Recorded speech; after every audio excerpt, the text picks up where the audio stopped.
Hello everyone, I am Sakshi Rai. Today in this video we were studying about Indian history. So Indian history is divided into three parts: प्राचीन इतिहास, मध्यकालीन इतिहास, आधुनिक इतिहास। प्राचीन इतिहास में पढ़ेंगे हम सिंधु घाटी सभ्यता, वेद, पुराण, महापुराण आदि कई सारी चीज़ें। जैन साहित्य है जैसे कि बौद्ध साहित्य है। फिर मध्यकालीन इतिहास में कैसे पहला 720 AD में पहला मुस्लिम सफल आक्रमण मोहम्मद बिन कासिम के द्वारा किया गया। फिर महमूद गजनबी, दिल्ली सल्तनत, रजिया सुल्तान, बहुत सारी चीज़ें हैं जो मध्यकालीन इतिहास में पढ़ेंगे। आधुनिक इतिहास में कैसे यूरोपीय कंपनी भारत में आई, उन्होंने अपना साम्राज्य जमाया, ये सब चीज़ें पढ़ेंगे। लेकिन सबसे पहले अपन आज इस वीडियो में प्राचीन इतिहास की बात करते हैं। So let's move on to the next slide. 1 second guys.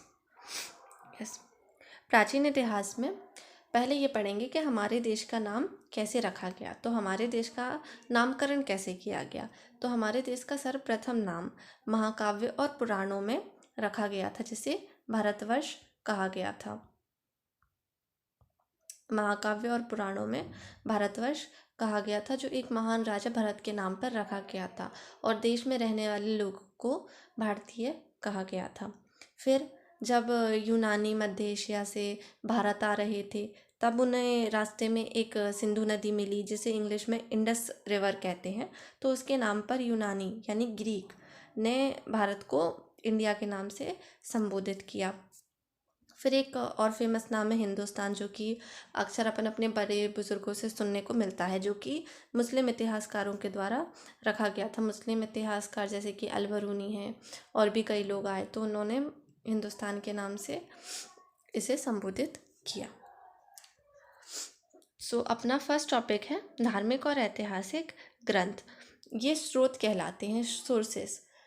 History को पढ़ने के लिए स्रोतों की बहुत ज़्यादा ज़रूरत होती है। आप या मैं तो उस टाइम पे थे नहीं कि कब सिंधु घाटी सभ्यता आई, कब आक्रमण किया गया, कब दिल्ली सल्तनत आई। तो इन सब का हमें पता कैसे चलता है? इन सब का पता हमें स्रोतों के द्वारा पता चलता है। तो हमारे पास 3 स्रोत हैं। पहला है धार्मिक ग्रंथ, दूसरा है ऐतिहासिक ग्रंथ और तीसरा है विदेशियों का ब्राह्मण। तो धार्मिक ग्रंथ में हम पढ़ेंगे वेद, ब्राह्मण ग्रंथ, पुराण, वेदांग, उपनिषद, स्मृति ग्रंथ, धर्मसूत्र, आणक्य, जैन साहित्य, बौद्ध साहित्य, जो 1 से लेके 8 तक के हैं, ये सब वैदिक साहित्य कहलाते हैं। जैन साहित्य और बौद्ध साहित्य इसमें नहीं आता है। फिर उसके बाद हम पढ़ेंगे ऐतिहासिक ग्रंथ। ऐतिहासिक ग्रंथ में आती हैं किताबें, जैसे कि अर्थशास्त्र है, जो कि कौटिल्य के द्वारा लिखी गई थी। कौटिल्य का अन्य नाम है विष्णुगुप्त, चाणक्य। इस बुक में मौर्यकालीन राजनीतिक, सामाजिक, आर्थिक स्थिति के बारे में बताया गया है, और यह भाषा संस्कृत में लिखी गई थी, मोस्ट इम्पॉर्टेंट है। फिर इसमें 15 अधिकरण है, अधिकरण मतलब पार्ट्स होते हैं। फिर 180 प्रकरण हैं, जो कि प्रकरण मतलब चैप्टर्स कहलाते हैं, इस बुक में है। और ये बुक एक बहुत ही इम्पॉर्टेंट बुक कहलाती है मौर्यकालीन राजनीति के लिए। जो सेकंड बुक है वो है राजतरंगिणी, जो कि कलहर के द्वारा लिखी गई है, और यह बुक भी संस्कृत में लिखी गई है।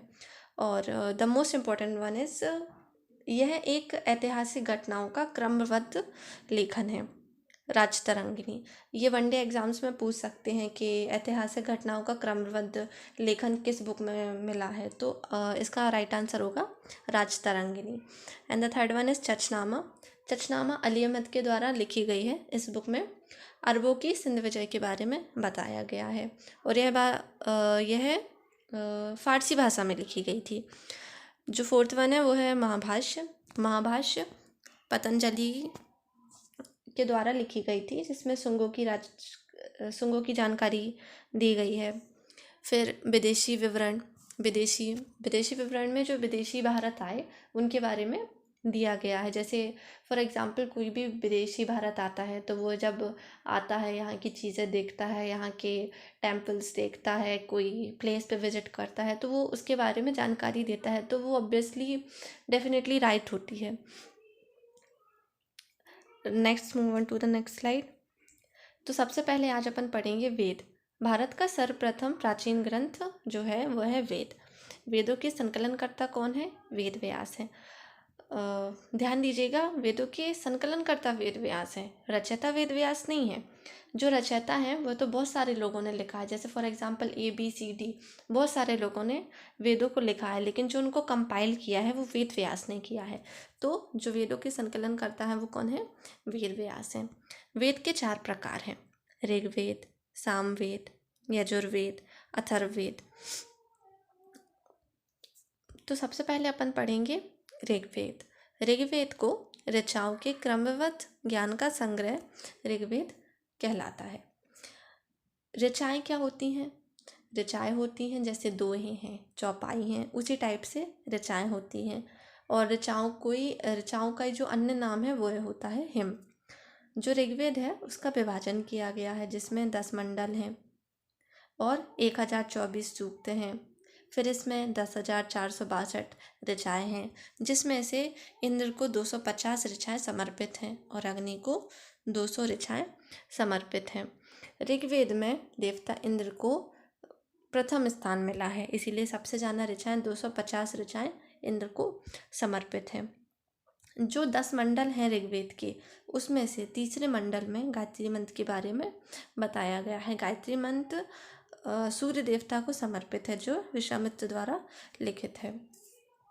10 मंडल में से जो 10वां मंडल है उसमें 4 वर्ग के बारे में बताया गया है। 4 वर्ग मतलब चतुष्वर्णीय समाज, जिसमें ब्राह्मण, क्षत्रिय, वैश्य, शूद्र आदि के बारे में बताया गया है। ब्राह्मण जो होते हैं वह होते हैं जो पढ़ाते हैं, क्षत्रिय जो होते हैं वह रक्षा करते हैं, वैश्य जो होते हैं वो व्यापार करते हैं, शूद्र जो होते हैं वह सेवा करते हैं। तो जो यह आधार था, यह कर्म के आधार पर था, ना कि जन्म के आधार पर था। फॉर एग्ज़ाम्पल, यदि कोई इंसान है, उसका बच्चा अगर चाहे तो वह क्षत्रिय बन सकता है, लेकिन जो आज की जनरेशन है उसमें ऐसा नहीं है।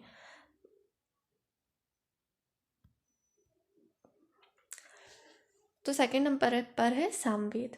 ऋग्वेद का जो सेम है वही सामवेद है, बस डिफरेंस ये है, सामवेद में जो ऋग्वेद में 10,462 ऋचाएँ हैं उन्हें गा के बताया गया है।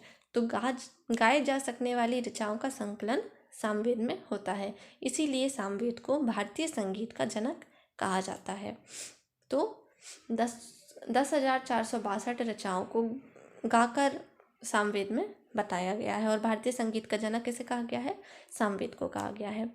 फिर थर्ड वन इज यजुर्वेद। वैदिक कर्मकांड के नियमों का संकलन यजुर्वेद में होता है। मतलब जो भी अपने यहाँ रिचुअल्स होते हैं, जो भी अपने क्या रीति रिवाज होते हैं, वह सब किस में आते हैं? उसका नियम किस में दिया है? यजुर्वेद में दिया है। तो जो भी नियम है वो यजुर्वेद में दिए गए हों, और यह एकमात्र वेद है जो गद्य एवं पद्य दोनों में है। तो वनडे एग्जाम्स में आपसे पूछ सकते हैं कि कौन सा वेद है जो गद्य एवं पद्य दोनों में है, तो उसका आंसर होगा यजुर्वेद। फिर है अथर्ववेद। अथर्ववेद में तंत्र मंत्र, जादू टोना, ये सब चीज़ें आती हैं। विश्वास, अंधविश्वास, ये सब चीज़ें आती हैं। और अथर्ववेद को अथर्व ऋषि के द्वारा लिखा गया है, जिसमें रोग निवारण, विवाद, सामान्य मनुष्य की विचार धारा, विश्वास और अंधविश्वास के बारे में बताया गया है। इसमें प्रजापति की 2 पुत्रियां सभा एवं समिति के बारे में बताया गया है। सभा और समिति प्रजापति की 2 पुत्रियां हैं। ये ऑप्शनल MCQ एग्जाम्स में आपसे पूछ सकते हैं। और यह एकमात्र ऐसा वेद है जिसमें कन्याओं के जन्म की निंदा की गई है। सो आज के लिए इतना ही। Thank you for watching us.